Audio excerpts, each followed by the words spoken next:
welcome back. I have a special guest here with me who is lighting up our screens and doing a lot of very interesting things on television. She's also an influencer, lifestyle influencer, I believe. Yes. Amongst other things we're going to find out today. Thanks for being here today, Hawa Magaji. Thank you for having me. Thank you so much for having me. First of all, congratulations. I think I saw you on a brand new show. Yes, you did. With Joke Silva, Tanya Omotayo and Urel. What is that?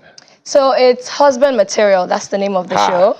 So basically, we are just like finding out if the men of this our time are husband material, basically. So we give them easy household chores, what they think are typically for the women. So we see if men can actually do it and handle it, yeah. Oh, that sounds so far, so good. No, my men cannot disappoint me. I did disappoint you. A lot have disappointed, though. A lot have disappointed, but it's pretty good. That's nice. When can we watch it? You could watch it on Africa Magic Showcase, Saturday and Sunday at 8 p.m. Okay. Yeah. Well, how did you get on TV, though? Oof. Where do I start from? How did I get on TV? I started from radio. I figured if I could carry the audience on radio, when they're not saying that I'm a fine girl, I'll probably be able to do TV. And actually, my first show on TV was last year on Africa Magic Showcase as well. DSTV took a chance on me, and it was pretty good. Yeah. Yeah. So do you still do radio? No. I left radio like 3 years ago. It was just a... It was a stepping stone. It was a means to an end. Yeah. Yeah, it was a means to an end. It wasn't the goal. Nice. How are you finding it, though? Because there's the argument that this TV is still going to be here in a few years. There's the argument that it's probably transitioning to other things where it's online and people do things on their terms. Yeah. But traditional television, I'm sure you're finding it exciting. But are you worried about what it will be in, say, 10 years? Not really, just because I feel like I also have transitioned to the social media as well. I'm not just fully on the traditional media, that's TV. Yeah. But I also genuinely feel like in the next 10 years, a lot of people might not be watching our regular TVs, if we are being honest. But that's because everything has been made so easy. You could just pull out your smartphone and you're watching something, you're streaming, you're on the go. Yeah. You could easily do everything on the go. So I feel like, traditional TV might phase out. Content is really winning. Content is winning, and content is key. Is that a good thing or bad thing? I guess it's both. But what do you think outweighs? Because this whole content is king. You go on social media apps, whether it's TikTok, whether it's Twitter, and there's information overload. And it's also hard for a lot of people to decipher what is true and real what and isn't, which is where traditional TV, wins because things are verified and all of that. Yeah. How do you find the way content is sort of transforming? Okay. Are you happy? Are you worried? A bit worried because there's a lot of false information that is passed around. And if you don't do your research properly, you'll be carrying the fake news up and down, also using word of mouth to spread it to other people. However, I also feel like people are drawn more towards content because it's easy. It's not the regular sitting down for long hours and, I'm watching something. Now our attention span is very... Gen Zs, the new generations, the attention span is short. Literally, they don't want to watch 10, 15 minutes videos. They want quick 2 minutes, quick 5 minutes. Tell me everything I need now. So, because I have a show on YouTube, and last season I realized we were doing 40-minute episodes. People were only watching, if you check my analytics, people were watching max 15 minutes, 17 minutes. So these days, I've reduced it to 12 to 15 minutes episodes. But I've realized that people like the short-form content more, or this new generation, we prefer the short-form content to the long-term content. So that's why I feel like content-wise, content might go way farther in the coming years than TV. Yeah. So the influencer side of things for you, did it kick off before TV? Yes, what made you go in there? Was it the money? You were saying people just making money. Honestly, when I tell people that media fell on my lap, they don't believe me because I was doing a 9-to-5 in a power company and I studied law in school. So I don't even know how I was doing power, but I hated it there. And I was at a friend's house and a popular drink brand came to shoot her for something. And they were like, "Oh, you're pretty.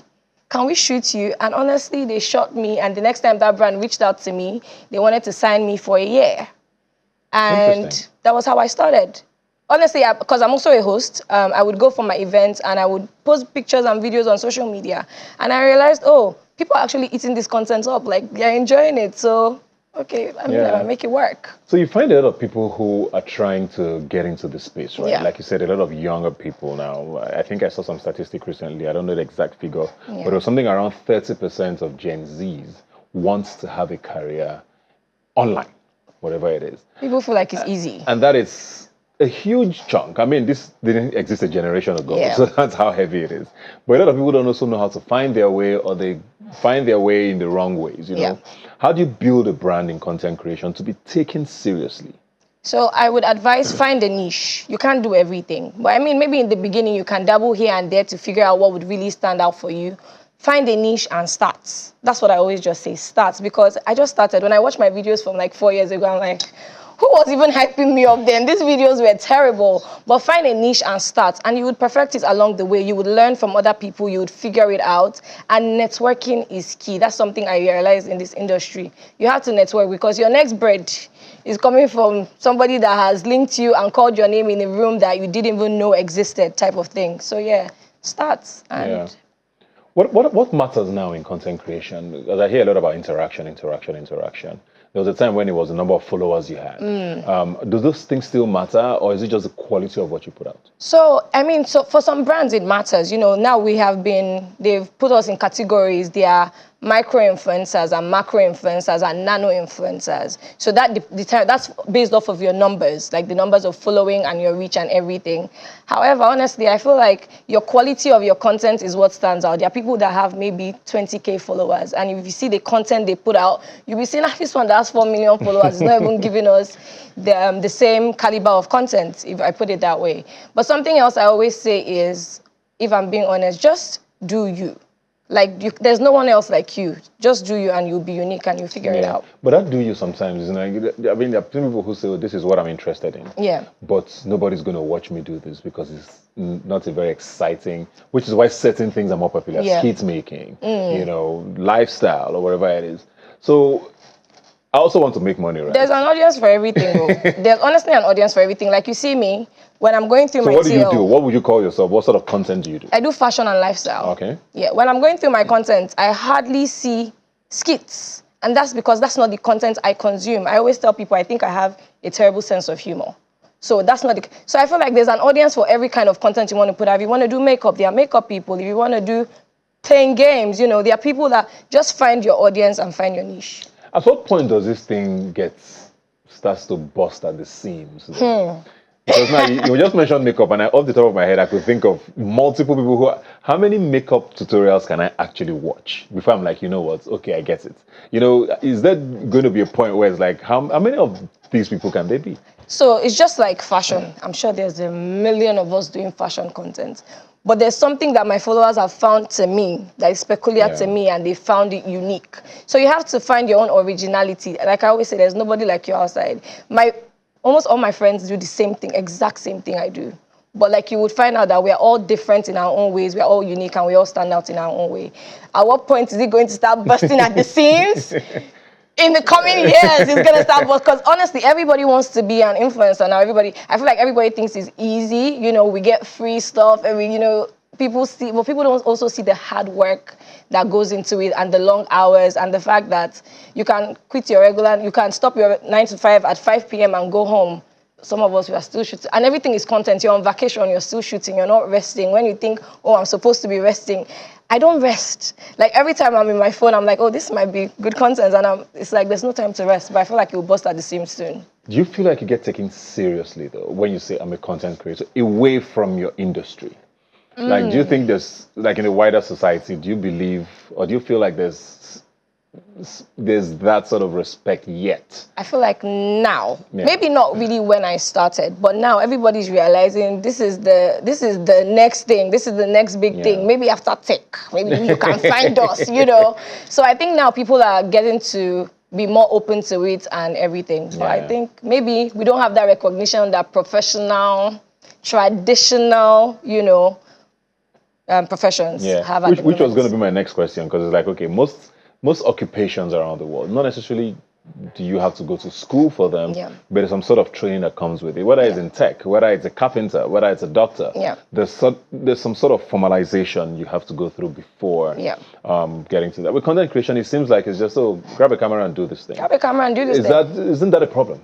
No, so, I mean, over time, I realized, like me, I just started, I won't lie. I just started. I did not know how to edit. I didn't know how to do anything. But I took time. I took professional editing classes. I took courses. And I just feel like it's like, maybe it's not like your regular school, but you still have to keep learning. Editing styles have changed. When I was editing 4 years ago and now I'm like, editing, so it's something you have to constantly keep practicing and learning along the way. So, yeah. So on Thursday, I believe, the United States Congress, TikTok, America, did say that gave TikTok an option to either sell to America or it gets banned. And of course, I guess every Gen Z in America is shaking. And people even have the been ripple effects shaking. on other countries, because some other countries might say, okay, America has done this, We might be able to I guess do we might it. be able to ape it. We see Mark Zuckerberg every other month in front of Congress testifying for something with Facebook and Instagram and WhatsApp. So it's like there's a constant threat hanging over these apps. Yeah. Where your job leaves, And if TikTok happens now, TikTok is probably the bulk of where Gen Zs are now. If TikTok gets affected and there's a spillover effects around the world, we don't know who's next. What then happens to this So I was having this people? conversation with my niece yesterday, because she was like, Auntie, I think I want to be an influencer. And I'm like, guess what? I have my degree. I went to school. I have professional certifications. There's a plan B. If today they want to pack up all the social media apps, I'll take my CV and go and start begging. Do you want to hire me? Do you want to hire me? But no, I feel like it's a big problem because I've seen a lot of videos of people saying, oh, my final day on TikTok, people complaining. I don't know where a lot of people are going to start from if this happens on this side of the world, because it's a lot of people have dropped out of school. A lot of people have said, this is what I'm going to do, this is what I'm going to chase. But I also feel like social media is not going anywhere anytime soon. Social media is the next thing. Yeah. So I think we are going to survive. Do you have this conversation a lot with your colleagues about a plan B? I think we all have plan Bs. Know that it's something that's important? I think I would like to believe so. Maybe not everybody, but I would like to. Everybody that tells me, "Oh my God, you inspire me. I want to do this," I'll say, "Go to school."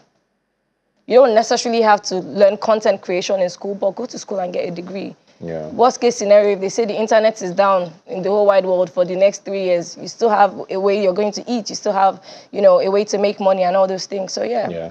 Putting you on the spot a bit now, because content creators around the world, especially in the United States, parts of the Middle East, tend to influence sort of political culture, right? Yeah. Where we've seen it a lot with the Israel-Palestine issue. There's people who are constantly, using their platforms to propagate whatever it is they believe in, spaces like that. There's almost a belief that here, if it's not lighthearted, people don't really want to engage. Yeah. Why do you feel like content creation has not gotten there yet in Nigeria, with people who are, okay, I'm just a content creator, but I'm influencing policy, or at least engaging young people on these things? Or is it happening and it's just not amplified enough? So I think it's happening and it's not amplified, but I always say, so like I'll give an instance, the thing happening with Israel and Palestine. I've seen a lot of people come at content creators, even international content creators on social media saying, you guys are not lending your voice. Why are you not using your platforms? First of all, you didn't follow us because we are political analysts. I like to say that. And something I've learned in the media, I don't like to really share my opinions like that. I might have an opinion, but that's not why you followed me. That's not why I have that platform. The fact that I have this number of followers and I can speak about it, I think it should be my discretion whether or not I want to speak about it. You don't know my stance on whether or not I like to be involved in anything political. So I don't like when the people try to put that pressure on content creators or like just popular people in general, media personalities. Oh, you have this following. How many? There are a lot of other people that have that following that are talking. Not everybody is going to talk. Not everybody is going to want to talk. And I feel like it should be okay, to not want to air your opinion that publicly. And people don't also know what you're doing behind the scenes and how you're helping behind the scenes. The fact that you're not coming online and making noise about it doesn't mean you're not also working and trying to change policies or, fight for women's rights or all those things behind the scenes. So yeah, that's what I think. Fair enough. So you come from a 9 to 5, you're in this industry now. What's probably the one thing that surprised you about whether it's the media space or entertainment space or content creation space that maybe you thought you knew before getting in? People are packaging. People are living fake lives that are not their real lives. My God. I think that was the most surprising for me. There's a lot of flash. There's a lot of, so a lot of people I used to love and look up to, I finally got to meet when I got into the industry. And I'm like, oh.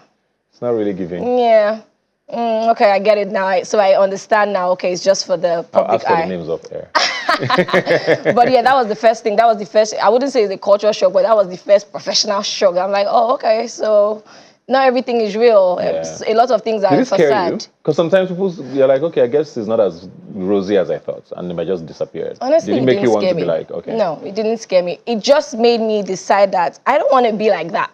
I want people to see my online personality and see me, and maybe the only thing they will tell me is, you're more beautiful in person Young girl. than online. You know, not that, you see me in real life and it's a part of my life is different from what you expected or what you thought. So yeah, but it didn't scare me, no. Awesome stuff. What's the plan for the rest of 2024?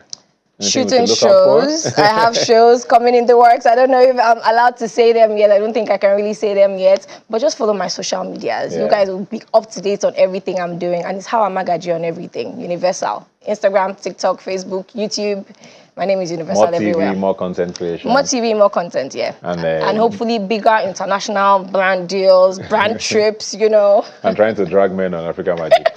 Be careful. Thank you very much, Hawa. It's been a pleasure having you here. So I'm a big fan of yours. So I'm a big fan of yours. I hope I'm not on the list of people you met. No, real life. I'm just kidding. Thanks a lot.